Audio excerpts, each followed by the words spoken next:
Hi, I'm Larry Malik, and this is a tale of two ethnographic cases. Our tale begins in Redmond, Washington. Quote, "It was the best of times, it was the worst of times. It was the age of wisdom, it was the age of foolishness. It was the age of Xbox." So we need to go beyond the voice of thou customer. Microsoft sent teams into homes to study the top 1% of gamers. More to come on that idea. Meanwhile, back in Boston, Clayton Christensen was inventing the innovator's dilemma. What, forthwith, is the innovator's dilemma? People are pondering this all over the world. But if we look at the innovator's dilemma, published in his book in 1997, so it's been around quite a while, we see at the upper end, traditional sustaining innovations.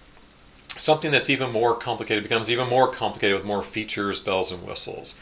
Good examples, things like Office, Microsoft Office products, where the menus change and more things get added, but most people use just a fraction of the capability of Microsoft Office. New disruptive technologies come from the bottom side, where their performance is lower, but they meet the needs of the least demanding customers. So you can look at various products there and get some ideas on how that might work. One example is the use of X-ray in a doctor's office. The sustaining innovation is you come in with an injury and they send you to X-ray, and then they come back and look at it and read it and tell you if you've broken it or just sprained it. But if you take this idea into healthcare, you look at a less disruptive technology where maybe the physician's office has an ultrasound device in their office where has just enough resolution they can figure out whether it's a fracture or a sprain or not clear enough and send you on for more detailed diagnostics. That saves a lot of money, right? It saves an X-ray, it saves a second office visit, and it saves a read by a radiologist. So, innovator's dilemma is that when you become very good at sustained innovation, you keep doing more and more, whereas if you would just disrupt yourself, you'll be more likely to develop products that will work, and as these progress on, they actually become sustaining innovations over time. So getting that, what do our least demanding customers need, not just always going after our most demanding customers. So what are the two cases I referenced in the tale of two ethnographic cases? You have your ethnographic innovator, and you have your ethnographic disruptor. Let's go through each of these.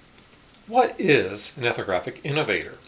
Well, we define an ethnographic innovator as being a market leader in an upper price tier of a mature market who uses ethnographic tools inside of a larger research process with the goal to re-energize growth without reducing price.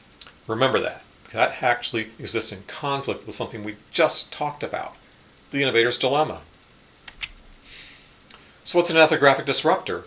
That's when a company enters a mature market with large incumbents and takes significant market share without reducing price. So these two cases live in contrast to Christensen's innovator dilemma, because we are doing this all without reducing price. And this fits into very nicely the Stryker culture and methods of markets and sales and innovation. But what the dickens is going on here? Sir Christensen says you need to be at the low end of the market, whereas ethnographic innovators and ethnographic disruptors operate at the high end of the market. Well, let's go talk a little bit about what's happening here. What does the Xbox have to do with ethnography? By the way, what's ethnography? Ethnography is defined as a recording and analysis of a culture or society. It's usually based on participant observation, we've been talking about that in this course, and resulting in a written account of a people, place, or institution. So making a record of the culture. In our case, dealing with product development in a medical device organization, looking at what is the culture of performing primarily orthopedic and other procedures on patients. Okay? What is that experience, both for that physician, for those who use the devices, and for those who are the patients, the recipients of the care delivered by those devices? What's Xbox got to do with this? Well, what did Microsoft do? They wanted to design a new Xbox controller, but they wanted to stay at the top end of the market. They wanted to push the limits on what this product could do. So, how did they study the Xbox controller? We told you. They went to the top 1% of gamers. And so when they went to the top 1% of gamers, they studied and played with and observed how they game, what are their pain points, and they tried out a few prototypes. And they drew insights from these observations. The reason that other users would benefit from features that help top gamers. So if you know anything about universal design, for example, the doorknob, the round doorknob is very difficult for people with arthritis and other conditions to actually turn. So when you introduce the lever door handle, that helps the few percent of people who have a disability or other limitation on opening a traditional doorknob.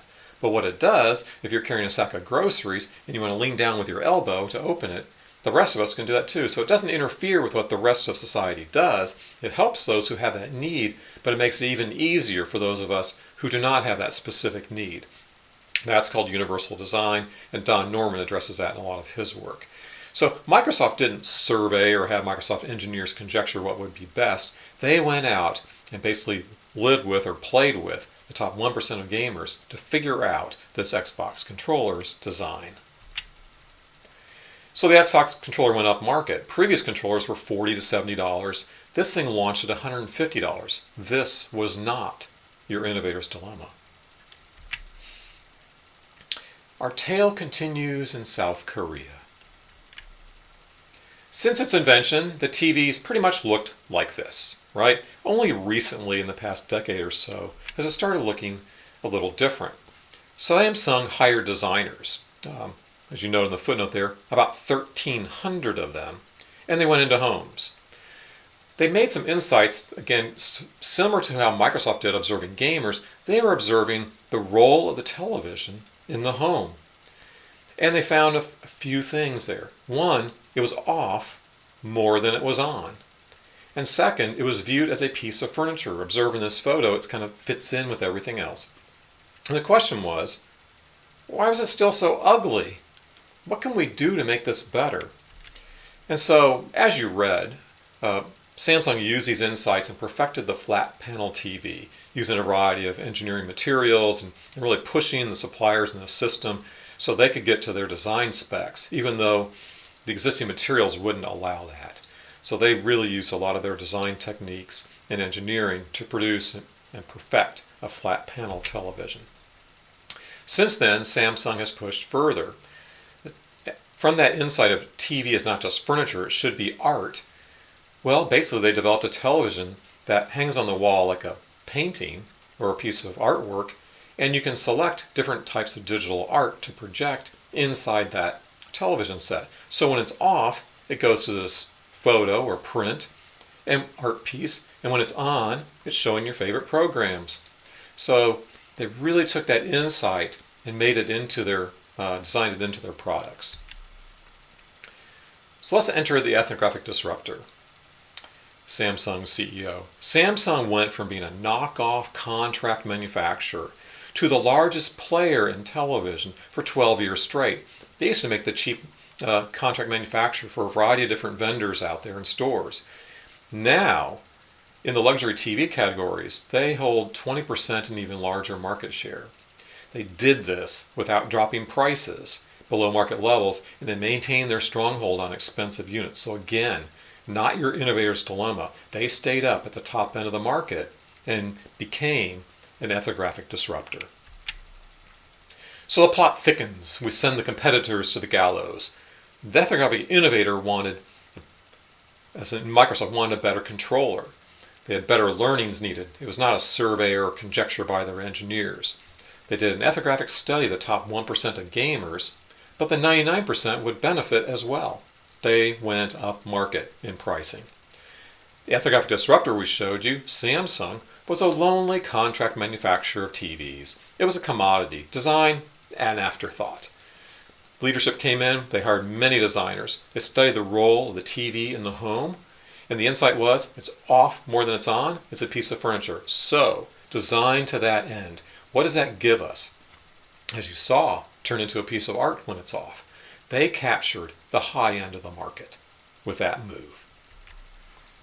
So how can ye learn to use this tale? Well, we can view the workplace from an emic, or a customer-centered perspective, versus an etic, or a company-centered point of view. It's not just analytically. We're very good with analytics. I'm an engineer. Many people in this viewing this are engineers, have engineering and technical backgrounds. Those are great, but we need to merge those and complement them with other tools and techniques and perspectives. In this case, ethnography brings us culture, rules, contacts, practices, and different ways of asking questions and conducting interviews and conversations with those who don't know necessarily what they want. We need to step away from those conventional techniques to allow the discovery of these unarticulated needs. And I make reference here to an early work product of mine. I call it a Beezer's teaser. And I'll probably post that up in a separate portion of this course if you want to look at that on your own.